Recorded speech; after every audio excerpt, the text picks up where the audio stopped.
Le pain de vie, qui mange ma chair et boit mon sang, demeure en moi et moi en lui.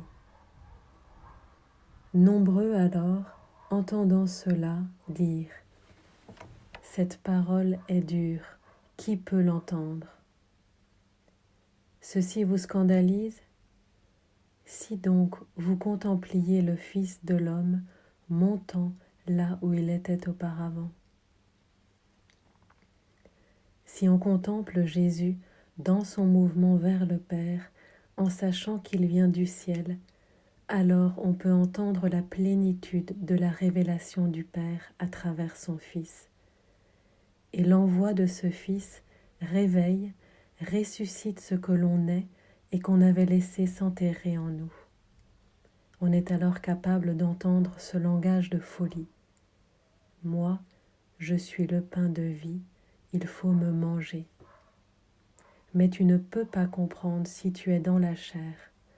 En revanche, si tu es dans l'esprit, dans ce lien à Dieu, alors tu oses accéder à quelque chose qui n'est plus un scandale, mais qui devient sagesse, puissance de Dieu.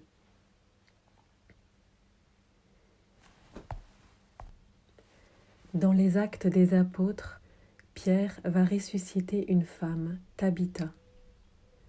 Il va tomber sur ses genoux, puis il va prier. Il est en contact avec Dieu et il contemple Tabitha dans le dessein de Dieu.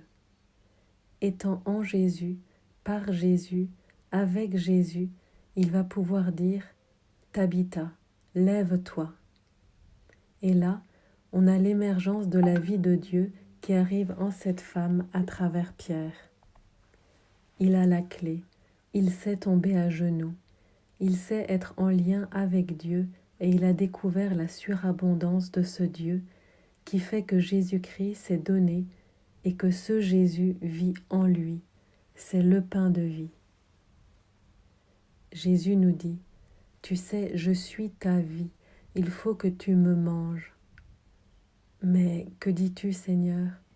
Oui, il faut que tu me manges. Mais est-ce que tu vas l'entendre ? Ben, je ne sais pas, parce que moi, je raisonne comme on raisonne ici-bas. Si tu raisonnes comme ça, c'est sûr que tu ne vas pas m'entendre. Mais est-ce que vous voulez ne pas m'entendre ? Voulez-vous vous retirer en arrière, vous aussi, dit Jésus ? C'est la vulnérabilité du cœur de Jésus, mais c'est aussi la force du cœur de Jésus. Jésus ne tremble pas, il va vers le Père, c'est tout. C'est un chemin qui nous est offert.